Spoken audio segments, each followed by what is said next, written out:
opposed pragmatically ceasefire resolution. I think that even the United Nations General Assembly adopt to 90% of voices to support Palestinian and demanding stop killing. Who is fulfill this decision? General Assembly, Security Council, or Israel? Only Benjamin Netanyahu. Today, I believe that the United States are embarrassed with the situation in Gaza, is trying to prove, to influence on Benjamin Netanyahu and Israel to change their attitude and to stop bombing, to stop killing people. But who is taking decision, real decision on the ground? Benjamin Netanyahu. If he refused to what it will be measures against him if Security Council is ready to undertake any real steps to impose their decision to those who don't fulfill it. Well, America, as it obviously today, is choosing other way. She is not opposing desire Benjamin Netanyahu. Why? Because there is a plan of deal of century that I mentioned.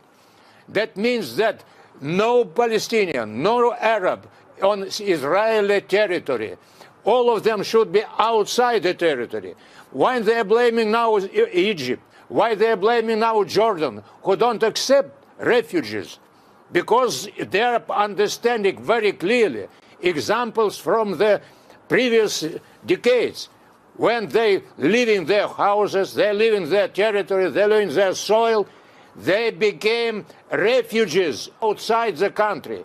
And the plan of century, deal of century, consists to create a new situation inside Israel without any confrontation with local people, Palestinians.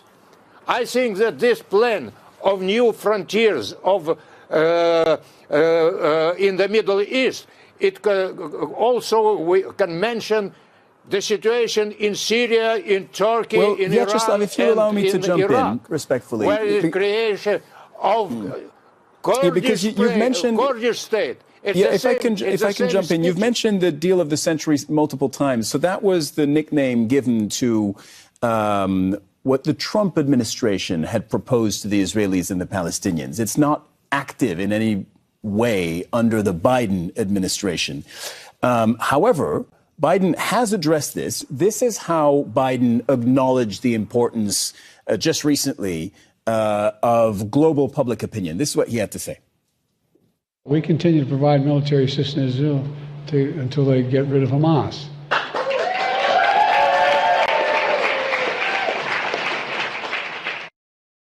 But we have to be careful. They have to be careful. The whole world's public opinion can shift overnight. We can't let that happen. We're working relentlessly for the safe return of the hostages. So, Khan, you heard that. The whole world's opinion can shift overnight. Until now, the U.S. had seemed fairly impervious to pressure from other countries. This is one of those little data points, if you're reading the situation carefully, that suggests maybe, actually, they are taking this out. Oh, they certainly are, and they always have been, even if they may not acknowledge so in public.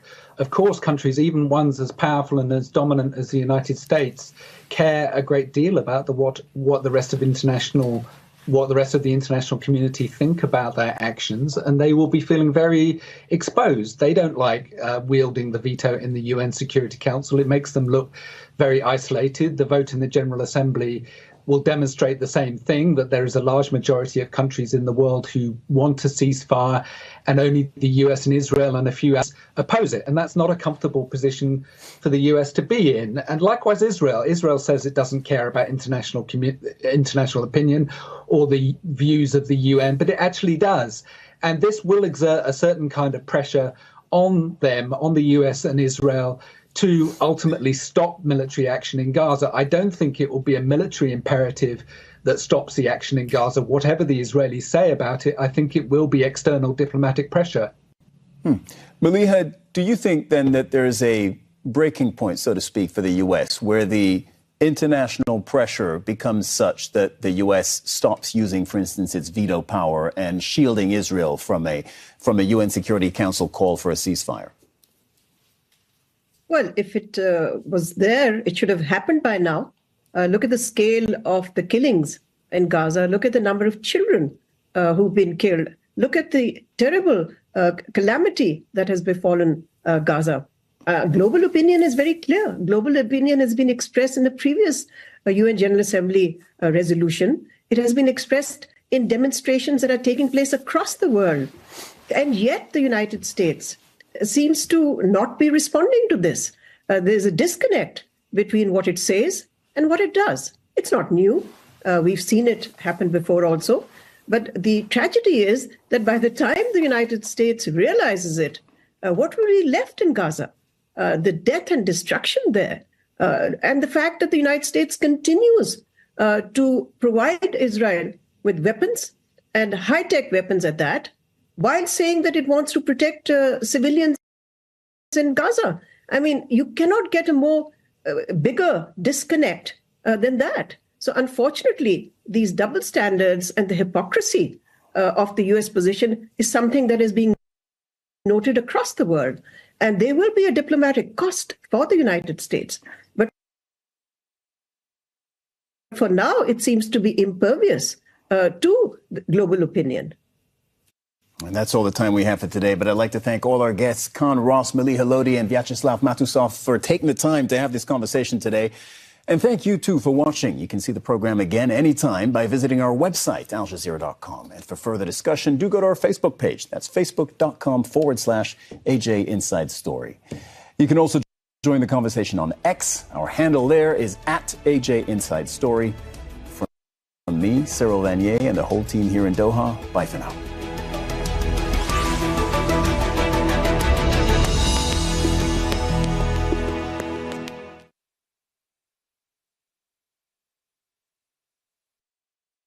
The latest news as it breaks. ISIL has claimed responsibility for the bombing of a gymnasium in Marawi City. Security officials say they're still looking into all possible angles. With detailed coverage. People here along the border receive virtually no assistance from the federal government of the United States. From around the world. This is Beijing Children's Hospital. Recently, they've been receiving more than 9,000 patients every day, forced to expand their capacity and number of beds.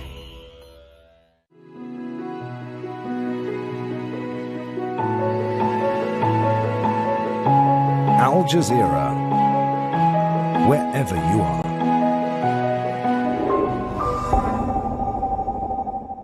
Amidst the world slowdown, we stand firm as home to a fifth of global nickel reserves.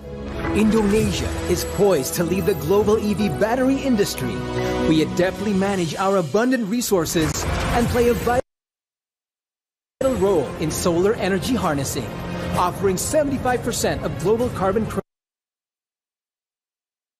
potential, committed to environmental protection, enhancing investment climate through digital licensing.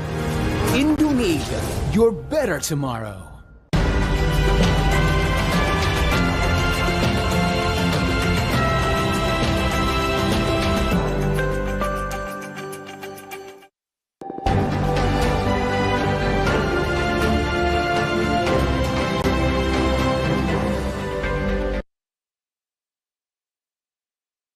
Hello, I'm Kerry Johnson. This is a news hour live from Doha. Coming up in the next 60 minutes.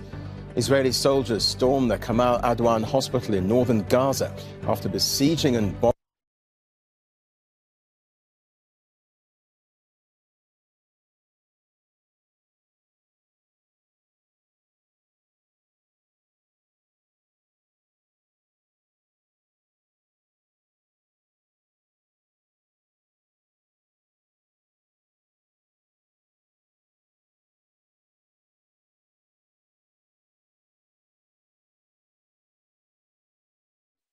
If I'm honest, I don't really understand how I ended up here.